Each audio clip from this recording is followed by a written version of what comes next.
With anchors and cables, Beowulf moored their craft right where it had beached. Then he ordered the prince's treasure trove to be carried ashore on a secure cliff in the company of retainers.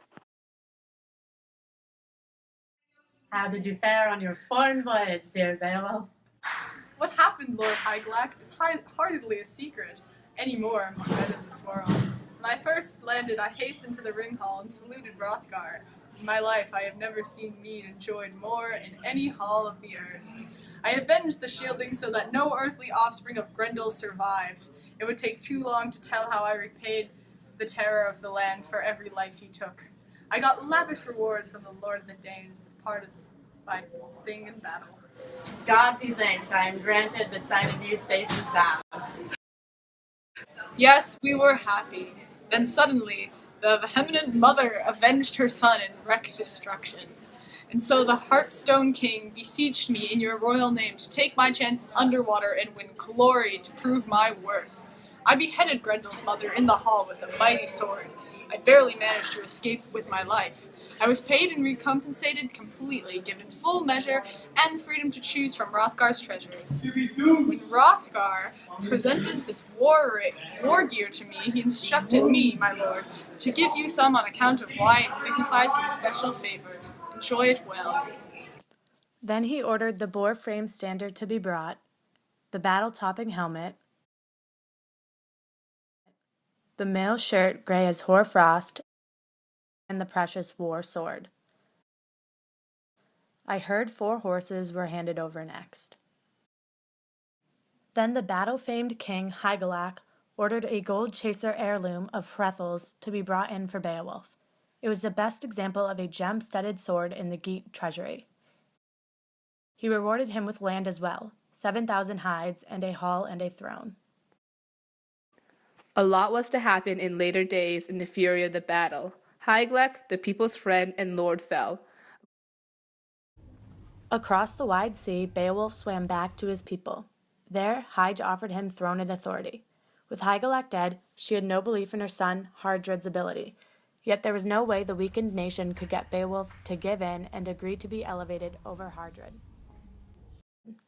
This left Hyge to offer the throne to her son. However, Hardred's ruling was short-lived, as his end came with wounds from a Swedish sword. This left Beowulf to ascend the throne, to sit in majesty and rule over the Geats. He ruled the land well for 50 winters, grew old and wise as warden of the land. He was a good king.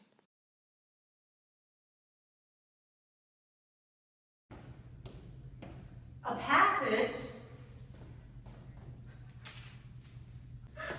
For I am a lucky man today. A sleeping dragon guarded the riches of a high-born race. Death had come and taken them all but one man, and he foresaw that his joy in the treasure would be brief. The last man placed the cash in a cave, which became the nest of the dragon. When the dragon awoke, trouble flared again. Writhing with anger when he saw the footprints of the prowler, he hit back and lashed out in flames. The first to suffer were the people of the land. Beowulf, our good king, unfortunate news has come upon me, and now you. What is it? Your home, the best of buildings, is burned to a cinder. I will plan and plot my revenge. I will have a shield and sword made to protect me against the beast. After many trials, Beowulf was destined to face the end of his days in this mortal world, as was the dragon for all his long leasehold on the treasure. Yet the Prince of the Rings was too proud to line up with a large army. He had and kept going often in the past through perils and ordeals of every sort. The veteran king sat down on the cliff top. He wished good luck to the Geats who had shared his hearth and his gold. He was sad at heart, unsettled yet ready, sensing his death. Many a skirmish I survived when I was young, and many times of war. At 7, I was fostered out by my father, left in charge of my people's lord. The treasures that Hygelac lavished me on, I paid for when I fought, as fortune allowed me, with my glittering sword. I shall fight like that for as long as I live, and as long as this sword shall last.